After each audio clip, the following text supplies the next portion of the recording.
जी हां दोस्तों, उपराष्ट्रपति चुनाव में बीजेपी के राजीव प्रताप रूडी इंडिया के प्रत्याशी के लिए कर रहे लॉबिंग। कॉन्स्टिट्यूशनल क्लब में इंडिया ने दिया था राजीव प्रताप रूडी का साथ, तो क्या अब फिर जाएगा मोदी शाह की उम्मीदों पर पानी? बहुत स्वागत है आप सभी का। आप देख रहे हैं द राजनीति का विशेष सेगमेंट खबर और विश्लेषण। मैं हूं जब्बार खान। दोस्तों, क्या वाकई उपराष्ट्रपति पद के चुनाव को लेकर के मोदी और शाह की जो चिंताएं हैं उसकी जड़ में जो बात है वो बात वाकई सच है कि वाकई उस चुनाव में खेल होने जा रहा है? क्या अभी तक जो हम नायडू, जयंत और दूसरे नेताओं के जरिए सुन रहे थे कि अंतरात्मा की आवाज पर उनकी पार्टी क्रॉस वोटिंग करेगी, जो कहा जा रहा था कि बीजेपी के बागी भी क्रॉस वोटिंग करेंगे, मगर अब जबकि खुद बीजेपी के सांसद राजीव प्रताप रूडी कॉन्स्टिट्यूशनल क्लब के चुनाव में इंडिया गठबंधन के सहयोग के बाद बीजेपी के सांसदों के साथ इंडिया गठबंधन के प्रत्याशी के लिए मैदान में उतरे हुए पर्दे के पीछे, तो क्या एनडीए के हाथ से उपराष्ट्रपति पद फिसलता जा रहा है बंद मुट्ठी की रेत की तरह?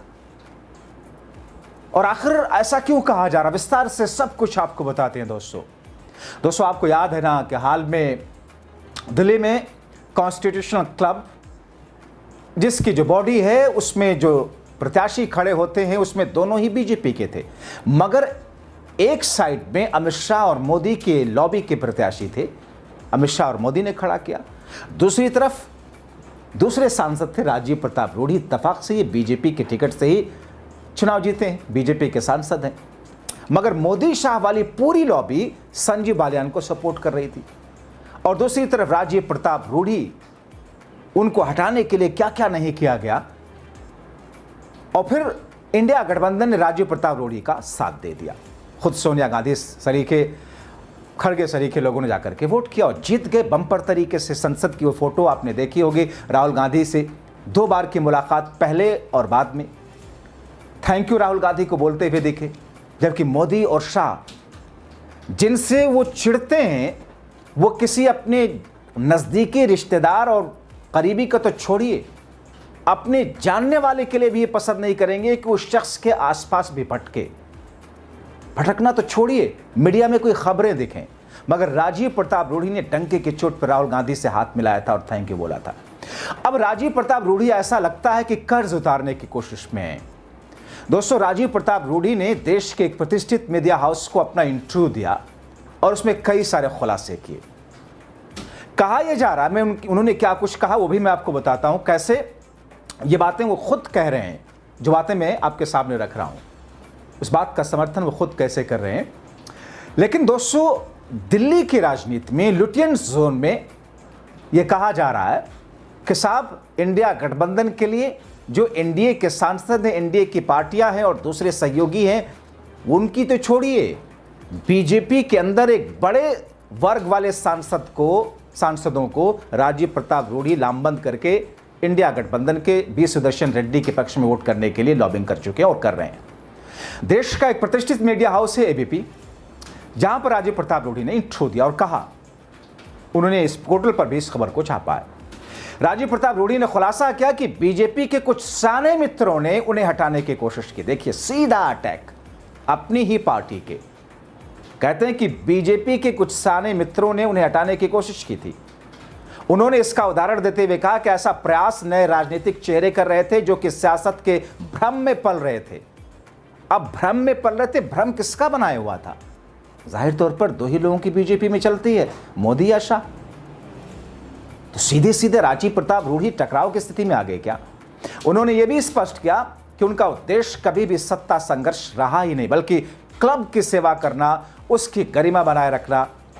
जब उन्हें स्पीकर बाल योगी ने क्लब का कार्यभार संभालने का जिम्मा दिया, तब उन्होंने बिना सरकारी मदद के स्विमिंग पूल, कैफे, रेस्टोरेंट, सोना और स्टीम जैसी सुविधाएं वहां पर विकसित की थी। कॉन्स्टिट्यूशनल क्लब की बात कर रहे हैं।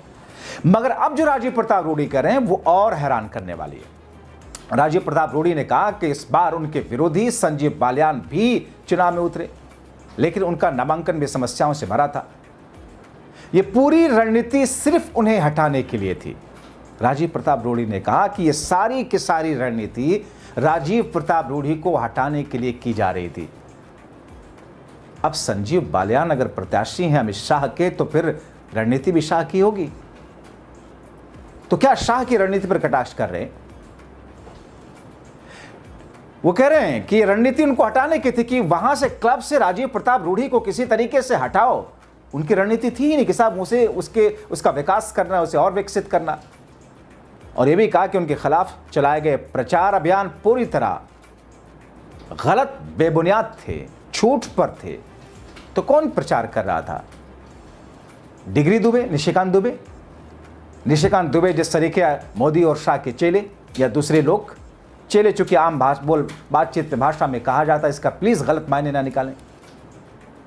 अब दोस्तों आगे जो कहते हैं कि अगले चुनाव में वो खुद नहीं लड़ेंगे क्योंकि इस चुनाव की प्रक्रिया ने नए मानक स्थापित कर दिए जहां करोड़ों रुपए खर्च करके उम्मीदवार मैदान में उतरते हैं। ये तो और गंभीर आरोप लगाया उन्होंने। करोड़ों रुपए खर्च करके मैदान में उतरते, किस बात के करोड़ों रुपए भैया? इसका मतलब यह है कि मोदी शाह के खेमे ने इसे नाक का सवाल बना रखा था। संजीव बालियान को आगे करके, उनको प्रत्याशी बना करके हर हाल में जीतने के लिए जहां जहां भी सांसद थे, जिस तरीके से थे, जो उनको चाहिए था वो देते हुए ताकि उनका प्रत्याशी जीते। बात उस कॉन्स्टिट्यूशनल क्लब के चुनाव या पद की नहीं थी। बात आ गई कि मेरा प्रत्याशी मतलब मैं चुनाव में लड़ रहा हूं। लेकिन नाक तो कटी, आपके सामने कटी और आपने देखा चुनाव का नतीजा क्या रहा। अब दोस्तों रूढ़ी कहते हैं कि इस बार का चुनाव साधारण बिल्कुल नहीं था। पूरे देश भर से राजनीतिक दलों के सांसद उनके समर्थन में खड़े हुए। अब यहां पर थैंक यू की भूमिका में आ जाते हैं इंडिया गठबंधन के लिए, विपक्षी पार्टियों के लिए। अब सोचिए, बड़ा अजीब सा इत्तेफाक है, बड़ा अजीब सा मौका है कि जब बीजेपी का सांसद इंडिया गठबंधन के लोगों को, राहुल गांधी को थैंक यू कहता हुआ दिखाई दे। वो कहते हैं कि सारे लोग मेरे समर्थन में खड़े हुए, DMK, AIADMK, Communist Party, Samajwadi Party, TMC, Aam Aadmi party, Congress party.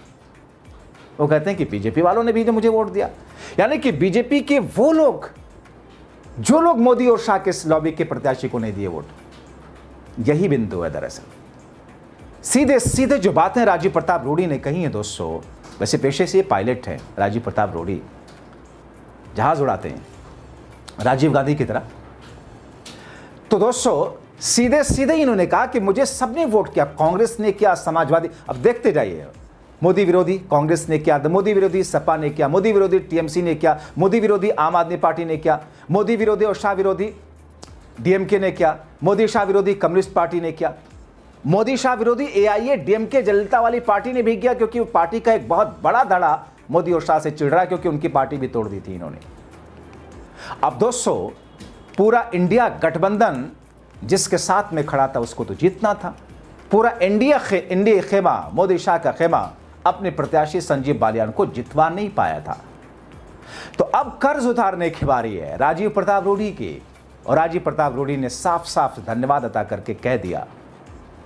अब दोस्तों कई सारे ऐसे लोग जो राजीव प्रताप रूढ़ी के जानकार हैं, मुझे एक वक्त में याद आता है कि जब मैं बीजेपी वीट कवर करता था, राजीव प्रताप रूढ़ी एक सिंपल प्रवक्ता हुआ करते थे, लेकिन जिस सहजता के साथ में, जिस मीडिया फ्रेंडली अंदाज में, जिस तरीके से कोई भी जूनियर फेलो हो, कोई इंटर्न बच्चा भी, मीडिया का रिपोर्टिंग में सीखने वाला बच्चा भी जाता था उनके पास, बड़े प्यार से मिलते थे।